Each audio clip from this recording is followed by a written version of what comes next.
క్రైస్తవులకి దేశభక్తి ఉందా అని ఈ రోజుల్లో చాలామంది సోషల్ నెట్వర్క్లో ప్రశ్నల వర్షం గుప్పిస్తూ ఉన్నారు. క్రైస్తవులకి దేశభక్తి ఉందా అని. సో ఇందుకు జవాబుగా కొంతమంది క్రిస్టియన్ యూత్ ఆన్సర్స్ చెప్తూ ఉన్నారు. అయితే నేను మన క్రైస్తవ సోదరులకు లేదా కౌంటర్లు పెట్టే వాళ్ళకి ఇచ్చే ఒక చిన్న సూచన లేదా సలహా దయచేసి గమనించండి. వాళ్ళకి మాట్లాడడం తెలీదు. క్రైస్తవేతరులకు పాపం మాట్లాడడం తెలీదు. వాళ్ళు ఎంతసేపు సత్యాన్ని వక్రీకరించి ఎలా దాడి చేద్దామా అని చెప్పి వర్బల్ అటాక్ అంటారు చూడండి, మాటల చేత విమర్శించడం, అన్పార్లమెంటరీ లాంగ్వేజ్ ద్వారా మాట్లాడడం, పరుష పదజాలను ఉపయోగించి అక్కసుతో విరుచుకుపడటం, ఇలా చేస్తారు వాళ్ళు పాపం. ఎందుకంటే వాళ్ళకి సత్యం తెలియదు, వాళ్ళ మాట తీరే అంత. మరి మనం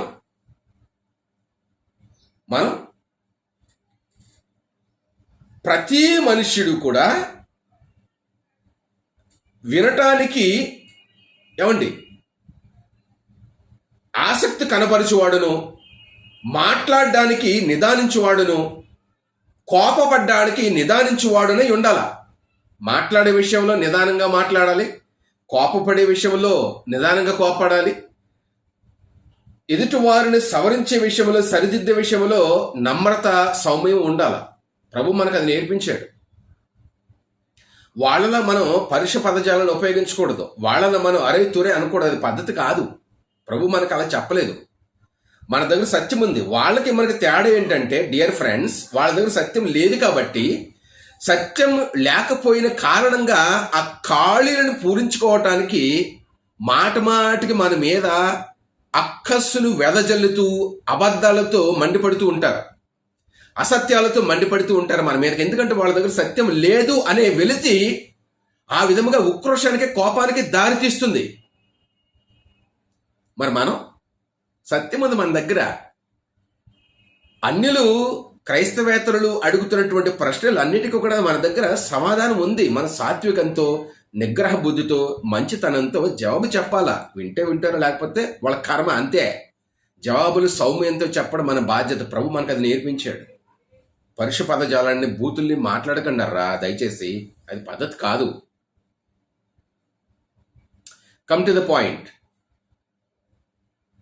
క్రైస్తవులకి దేశభక్తి ఉందా? సరే, వాట్ డస్ ఇట్ మీన్? దేశభక్తి అంటే ఏంటి? అంటే ఆయుధాలు పట్టుకుని దేశ సరిహద్దుల్లో నిలబడి శత్రువులతో పోరాటమా?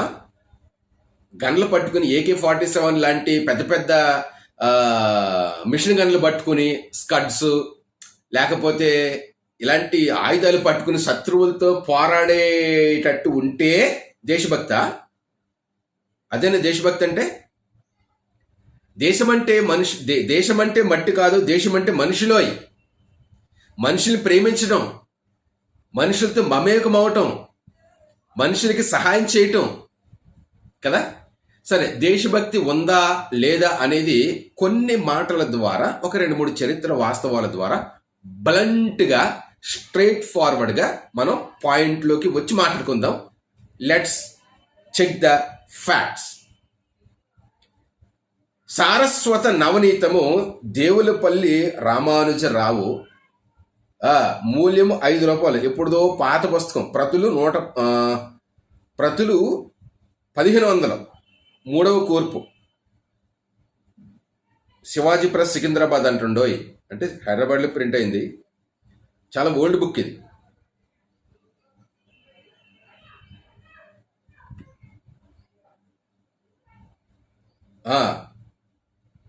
నూకల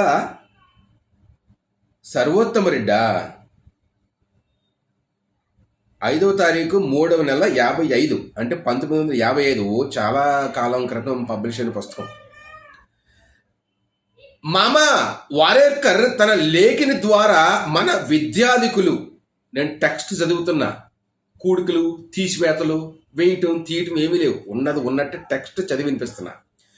మమ వారేర్కర్ తన లేఖిని ద్వారా మన విద్యాధికులు క్రైస్తవ మిషనరీల వలె దేశాభ్యుదయమునకై జీవితాలను అంకితం చేయవలెనని పిలుపునిచ్చాడు.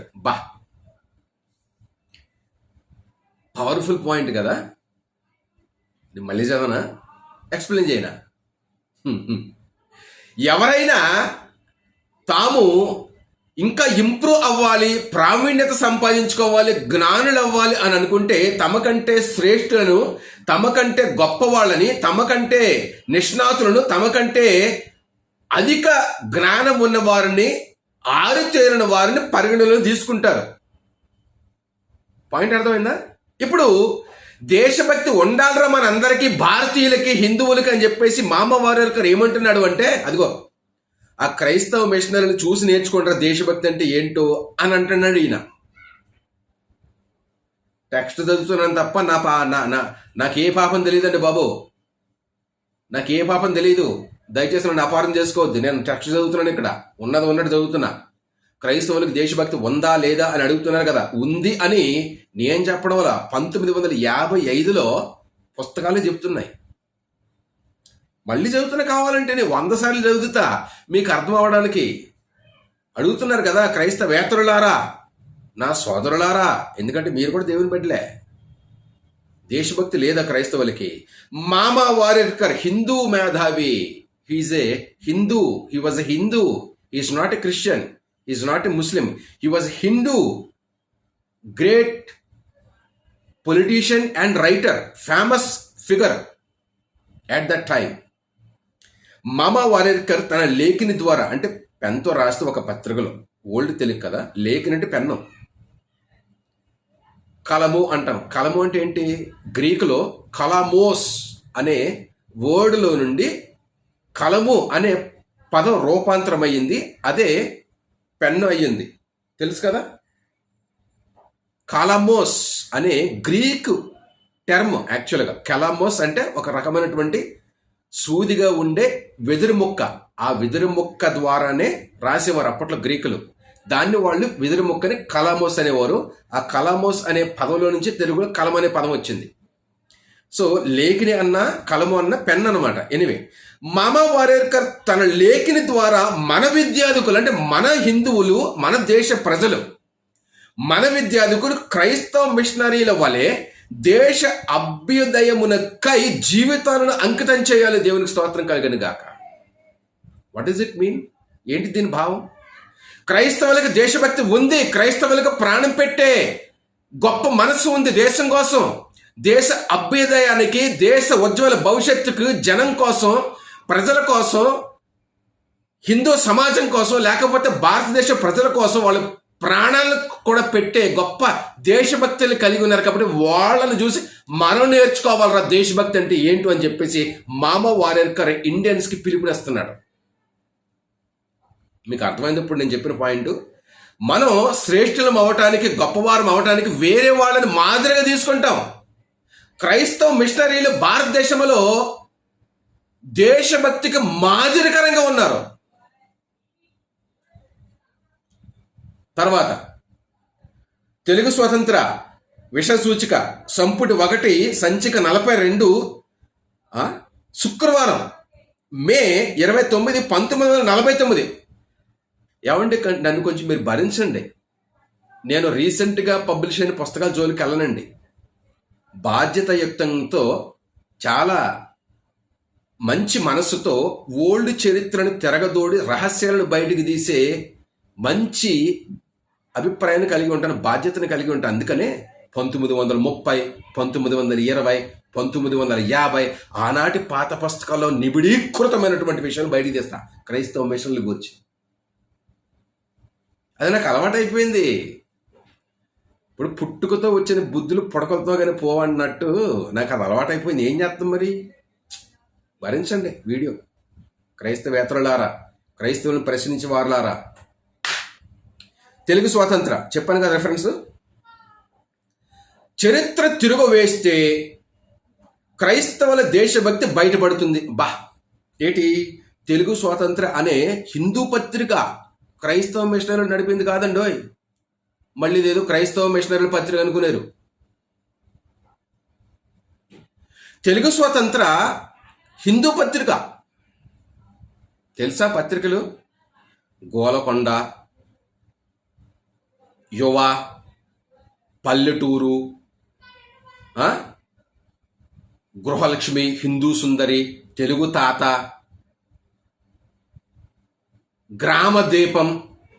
తెలుసా? ఇవన్నీ ఓల్డ్ పత్రిక. అసలు నేటి కాలంలో ఉన్నటువంటి జర్నలిస్టులకు కూడా తెలియవు ఈ పాత పుస్తకాల చరిత్ర. ఎనివే, తెలుగు స్వతంత్ర ఓల్డ్ పత్రిక. చరిత్ర తిరుగ వేస్తే క్రైస్తవుల దేశభక్తి బయటపడుతుంది. నిజమైన క్రైస్తవుడు తన మతాన్ని, తన దేశాన్ని సంపూర్ణంగా ప్రేమిస్తాడు. తన దేశాన్ని ప్రేమించి దానికై తన ప్రాణాన్ని ఇవ్వవలసిందని క్రైస్తవులు బోధిస్తారు. దాన్ని క్రీస్తు నేర్పించాడు. దేవునికి మహిమ కలగను గాక. Live for India, died for India. Missionaries concept అదేనండి. తెలుసా మీకు? భారతదేశానికి వెళ్ళు, అక్కడ సేవ చేయి. అదే భారతదేశంలో తుది శ్వాస విడు. విలియం కేరీ ఇండియాకి వచ్చాడు, మళ్ళా యూరప్కి, మన లండన్కి, బ్రిటన్కి వెళ్ళలా. ఇండియాలోనే చచ్చిపోయాడు మహానుభావుడు. ఎనివే, చరిత్ర తిరుగువేస్తే క్రైస్తవుల దేశభక్తి బయటపడుతుంది. నిజమైన క్రైస్తవుడు తన మతాన్ని, తన దేశాన్ని సంపూర్ణంగా ప్రేమిస్తాడు. తన దేశాన్ని ప్రేమించి తనకై తన ప్రాణాన్ని ఇవ్వవలయునని క్రైస్తవులు బోధిస్తారు. మిషనరీలు ఇండియాలో 30-40 సంవత్సరాలు పనిచేసి ఇక్కడనే చనిపోయేదారు. In India they will die in India. ఎవడన్నాడు దేశభక్తి లేదని క్రైస్తవులకి?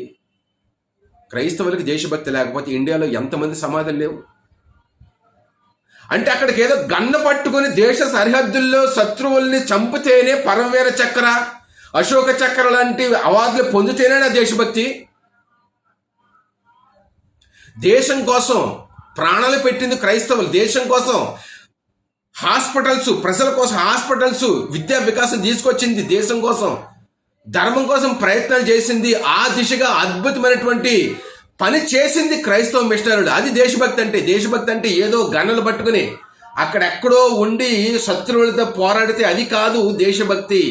లోపల ఉండి కూడా ప్రజల శ్రేయస్సు కోసం పాటుపడితే అది దేశభక్తే. దేవునికి మహిమ కలుగును గాక. తర్వాత, మిషనరీలు ఇండియాలో 30-40 సంవత్సరాలు పనిచేసి ఇచ్చటనే చనిపోతారు. వారికి ఇండియా దత్తు దేశం. Yes, they adopt country when they come to the place. ఎక్కడైతే ఏ దేశానికైతే వాళ్ళు ఆ దేశానికి వెళ్తారో వాళ్ళు అడాప్ట్ చేసుకుంటారు. దత్తు దేశం. ఇక సొంత దేశంతో వాళ్ళు పుట్టిన గడ్డతో వాళ్ళకి సంబంధాలు తక్కువ, చిరిగిపోతాయి. ఇంకా వాళ్ళు ఏ దేశానికి వచ్చి అడుగు పెట్టారో ఆ దేశం మీద మమకారం పెంచుకుని ఆ ప్రజల కోసం పాటుపడతారు రాబాయి. మిషనరీలు ఇండియాలో 30-40 సంవత్సరాలు పనిచేసి ఇచ్చటనే చనిపోయేదరు అంటే ఓల్డ్ తెలుగు కదా, చనిపోతారని మాట. చనిపోయేదరు.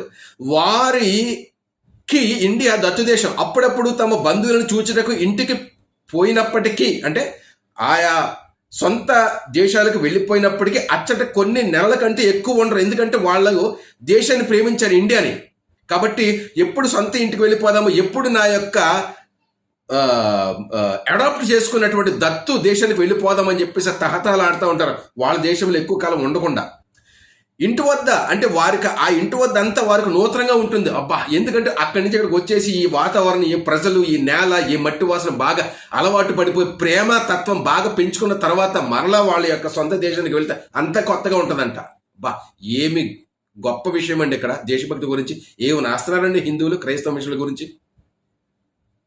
How wonderful dear friends. ఇది కల్పన కాదు.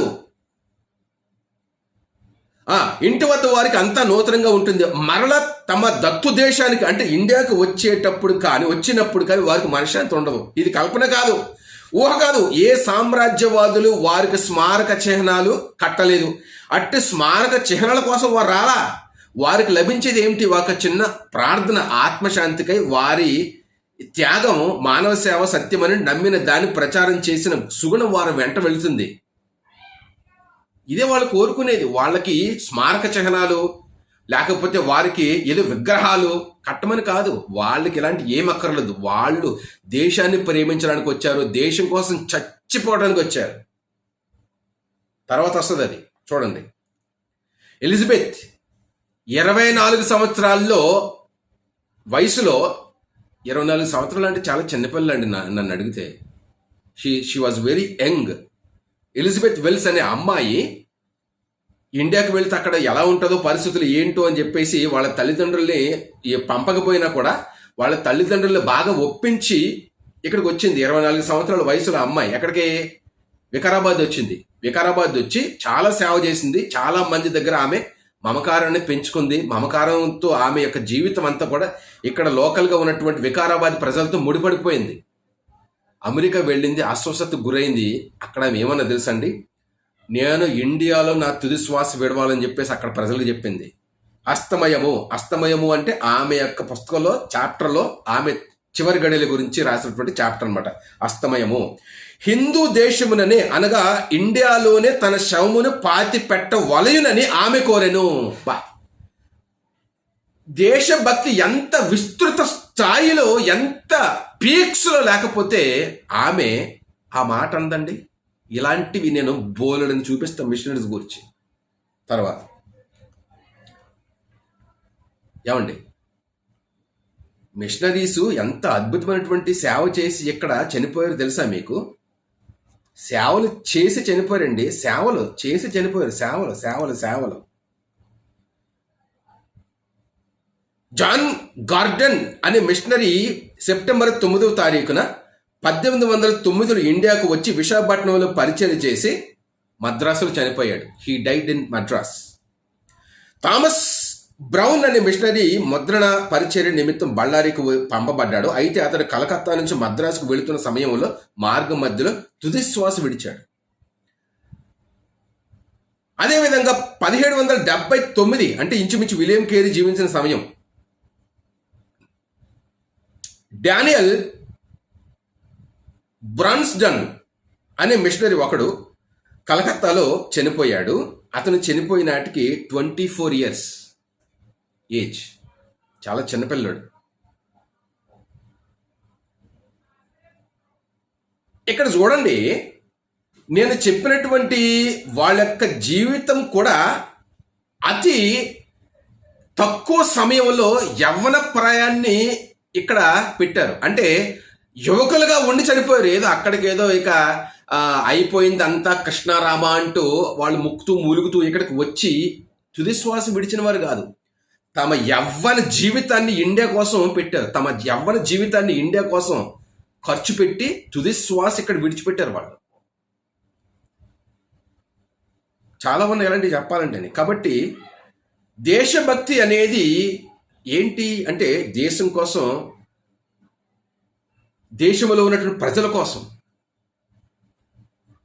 జీవించడం, వాళ్ళ యొక్క బాగోగులు చూడడం, వాళ్ళకి చదువు నేర్పించడం, వాళ్ళకి ఉచిత వైద్యం అందించడం, సాటి మనిషిని సోదర భావంతో హక్కును చేర్చుకొని వాళ్ళతో మమేకమైపోయి వాళ్ళతో సమానంగా కూర్చుని భోజనం చేయటం.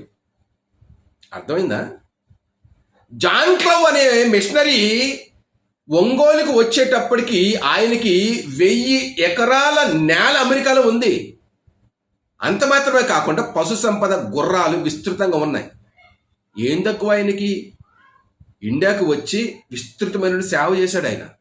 జాన్ క్లవ్ దేశం కోసం ఆయన తన జీవితంలో సగం కంటే ఎక్కువ దేశం కోసం ఇక్కడ ఖర్చు పెట్టాడు. ఇండియాలో, భారతదేశంలో ఎక్కువ కాలం జీవించి తుది శ్వాస ఇక్కడ విడిచిన వాళ్ళ యొక్క మిషనరీ పేర్లు చెప్పనా?